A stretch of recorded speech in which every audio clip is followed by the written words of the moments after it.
Aesthetically, the truck isn't ugly.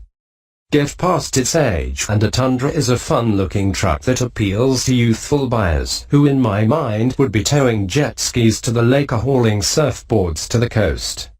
Regardless of color, the Tundra has a playful attitude about it. Coated in this awesome blazing blue pearl color, and that outgoing nature is heightened.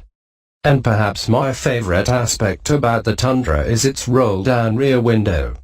Rather than a small sliding window that impede rear visibility, the back window completely drops into the cab's bulkhead. It makes for an extremely fun open-air experience with all 5 windows dropped and the moonroof open. The Tundra is ready for truck duty, too. Its bed can be had with a factory spray-on bed liner and a movable cargo tie-down system.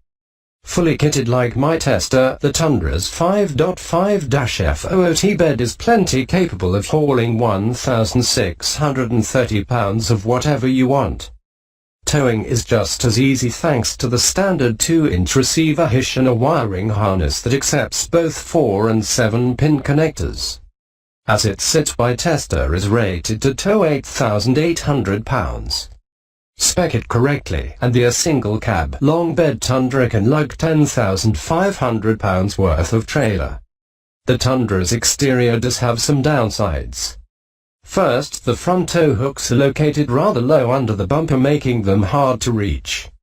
Second, the 20-inch wheels look rather small in relation to the Tundra's large body. The same is true for the sidewalls of the 275 55th Series Bridgestone Dual H-Plita Alenza tires.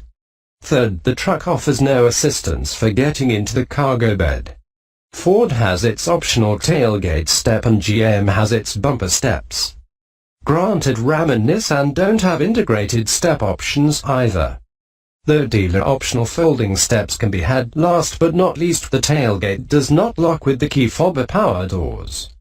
You'll need to fetch the physical key for the task. Nevertheless, the Tundra remains a useful truck despite its age. And subjectively, its appearance is standing well the test of time. The Tundra really starts to show its age within the cabin. The worst offenders are center stack and its Entune system, the analog gauge cluster with its small information screen, and the lack of a keyless enter and go system. Of course, this same Entune system is found in every other Toyota product on the market, but I've complained about the software feeling old in those models too. The truck's interior does have several redeeming qualities, though. It's rather spacious, offering an enormous amount of legroom, hip room, and headroom for the 4 main seats. The middle seat in the back isn't terribly compromised either. The dashboard's controls, while dated, are easy to use, and the quilted leather on the passenger side, courtesy of the Platinum trim, is a nice touch. The center console has a huge amount of room for storage and accommodates standard size hanging file folders.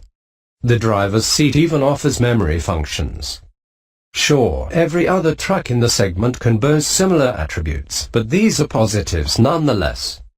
In addition to ample legroom for rear passengers, the bench seat folds up in a 60/40th split, making way for storing larger items. Sadly, the Tundra's floor isn't flat. There's a 5 to 6 inch rise in the floor. Then again, only the Ford F-150 offers a completely flat rear floor. Thankfully, the Tundra does have air vents for rear passengers. That's more than General Motors twins can claim. Outward visibility from behind the wheel is good. The large side mirrors work in conjunction with blind spot monitoring to make lane changes a breeze. The wide rear window offers an expansive view of things behind, while the windshield feels like an IMAX screen. Only the tall hood and lack of a front camera take away from the driver's view. The vast majority of Tundra pickups are powered with Toyota's venerable but again aging 5.7-LITER i-Force V8. As with my tester, the 5.7-LITER comes standard in the upper trim models, along with every regular cab long bed truck. The engine features an all-aluminum construction with dual overhead camshafts that operate 4 valves per cylinder with variable timing on both intake and exhaust sides. The engine continues to rely on port fuel injection. It generates 381 horsepower at 5,600 revolutions per minute and 401 pound-feet of torque at 3.60. Those power levels aren't bad for a mid-size V8, falling mid-pack in the mix of GM's 5.3-LITER, Ram's 5.7-LITER, and Ford's 5.0-LITER. In fact, only the Ram's V8 outpowers it, providing 395 horsepower and 410 pound-feet of torque. The I-Force's Achilles heel is its fuel economy. The EPA estimates my 2WD tester at 13 mpg city, 18 mpg highway and 15 mpg combined. That's darn near abysmal. By comparison, a similarly equipped Ram 1500 is EPA estimated to get 15 mpg city and 22 mpg highway. Part of the Tundra's problem is its aggressive 4.301 rear axle ratio and 6-speed automatic transmission. A numerically lower gear ratio on an 8-speed automatic would do wonders for the Tundra's fuel economy. The addition of direct fuel injection and cylinder deactivation would also greatly help. Hopefully, Toyota will include these improvements in the Tundra's next generation. The Tundra's base configuration is the regular cabin 2WD with the long bed and 5.7-LITER V8. This senior trim truck starts at $30,500. Moving to the double cab in the base senior trim, pricing starts at $30,120. Yep, the double cab with the smaller V8 is actually less expensive than the regular cab Tundra. A large portion of Tundras are sold in crew cab, or as Toyota calls it, crew max form. A base state Route 5 in 2WD with the 4.6-LITER starts at $34,000. My Platinum trim tester with 2WD and the 5.7-LITER had a before options price of $46,980. 3 main options were added. The $345 running boards, the $579 spray-on bed liner, and the $85 storage tray in the center console. Add the $1,195 destination fee, and the grand total came to $49,184.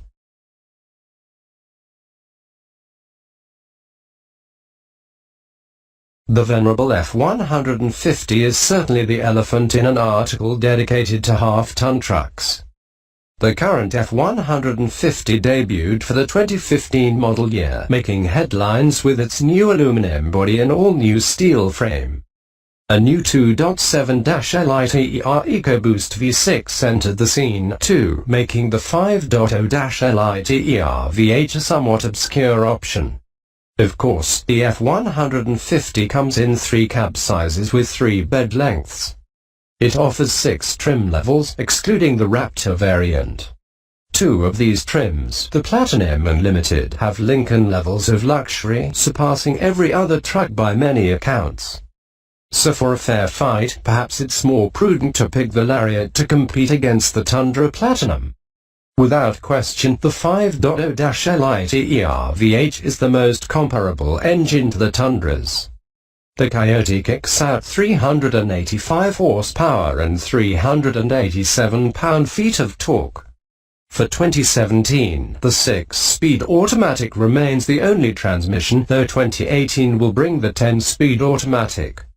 In this configuration, the F-150 Lariat Super Crew 2WD V8 costs $45,320 without options.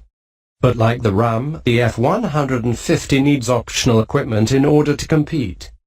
Here, the $495 spray-on bed liner and $780 running boards are needed to equally stack up. The total price: $46,590. The current Silverado has been around since 2014. A mild exterior refresh in 2016 brought a more aggressive grille and headlight assembly, but otherwise the truck hasn't changed since its introduction. Several trim levels can be had with the Silverado Crew Cab and Short Box, including the high-end LTZ and range-topping High Country trims. For this comparison, the LTZ fits the best. 3 power plants can be had with the Silverado, but it's the 5.3-LITER Ecotec 3 V8 that best fits. This small block Chevy generates 355 horsepower and 383 pound-feet of torque. It boasts cylinder deactivation, direct injection, and variable valve timing, despite it having an old-school cam-in-block design. The engine is mated to an 6-speed automatic transmission. Pricing starts around $27,000 for a base model Silverado in WT trim and a regular cab. Jumping to the Crew Cab LTZ with the 5.3-LITER pushes the price to $44,195. Like the others, the Chevy needs some extra equipment to fight fairly. This includes a $1,495 set of 20-inch wheels, a $275 trailer brake controller, a $995 sunroof, $495 spray-on bed liner, a $700 pair of side steps, $495 for. All told, the comparable Silverado costs $49,160. The Tundra might not be the newest truck on the block, but it still holds its own against some fierce competition.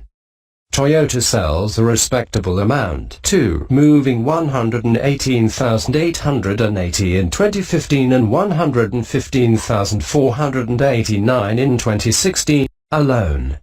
The 6-digit sales figures date back to 2003, save for the economic recessive years of 2009 through 2011 when the entire auto industry took a massive nosedive. The Tundra's numbers pale in comparison to the Ford F-Series, of course, which sold 820,799 trucks in 2016, but blow the Nissan Titan out of the water. Despite the redesign, Nissan only sold 21,880 Titan and Titan XDs in 2016. Sales aside, the Tundra is a fun-loving, honest truck that doesn't try competing toe-to-toe with the Detroit 3. It plays happily by itself, riding its wave of Toyota reliability and no-nonsense function. I can't wait to see what Toyota has up its sleeve for the next generation Tundra.